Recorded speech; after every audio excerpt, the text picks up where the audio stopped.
What is going on, homies? My name is John Solo, and today's subject of discussion is a Toy Story theory. For those of you who have been around the channel for a long time, you may remember me covering a theory about Jessie the Cowgirl's previous owner actually being Andy's mom. I'll link to it at the end of this video, but I've got to warn you, it's from a couple of years ago, so there is a significant quality decrease. Jon Negroni, one of the most popular Pixar theorists around, is the guy responsible for bringing the true identity of Mrs. Davis to light. And by popular demand, he took on the challenge of solving the mystery behind Andy's missing father. Now, this theory has actually been around for quite some time. It somehow just managed to completely fly under my radar up until a couple of days ago when someone commented on my video about Sid's father, recommending that I check it out. I've got to say that I've covered a lot of theories, around like 70 or 80 of them, but the dark ones have always been my favorite. In fact, in my opinion, the only thing better than a dark conspiracy theory is a dark conspiracy theory that's almost guaranteed to be true. There's no denying that the plot of the first Toy Story is all about Andy's love for his toys and Woody and Buzz competing over his affection. However, that's just the part of the plot that the audience is served on a platter. There seems to be one underlying event that connects everything going on in the first Toy Story film, and that's the divorce of Andy's parents.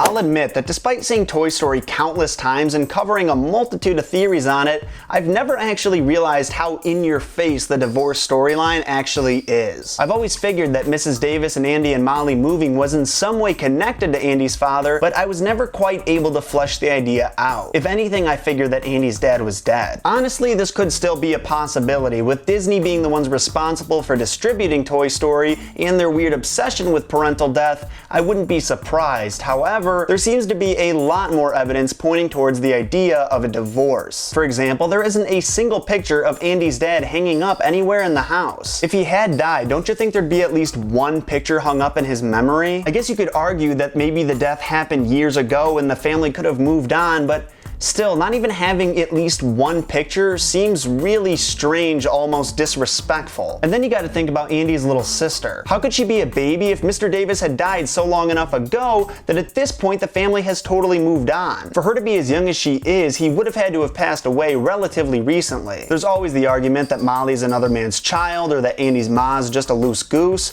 but I don't think Disney was trying to make the storyline that complicated. And actually, if you look at this straight-on shot of Mrs. Davis holding Andy's birthday present, you'll notice that she doesn't have a ring on. Wedding rings are almost exclusively worn on the ring finger of the left hand. If Mr. Davis had died recently, I'm pretty sure Mrs. Davis would still have the ring on. And also there's the fact that the family is moving from a decent-sized house to a noticeably smaller house, which indicates some form of financial trouble and not a big life insurance payout. If anything, the divorce between Mr. and Mrs. Davis is not a friendly one. It seems like Mr. Davis just left the family high and dry, which would also contribute to the financial trouble that Mrs. Davis is having, being that she's not getting any child support. Andy's father being a total deadbeat would also serve to explain why Andy feels so connected with his toys, specifically Buzz and Woody, who have the more masculine, authoritative roles. And then of course there's the fact that after they move, Andy gets a puppy, which is pretty stereotypical of a broken family. And that's pretty much it, guys.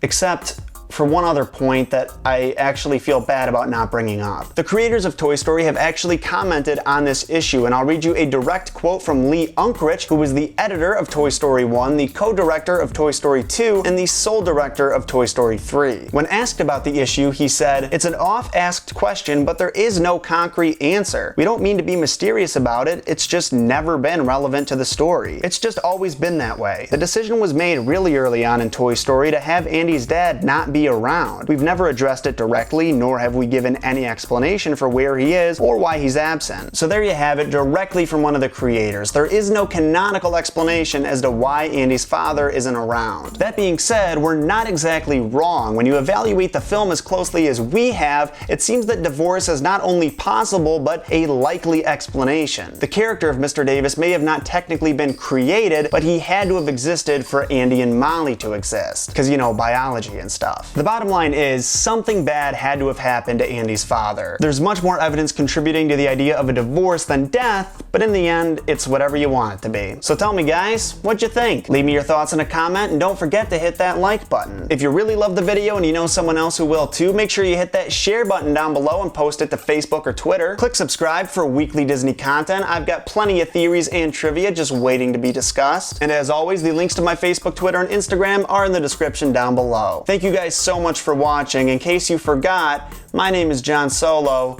and I'll see you next time.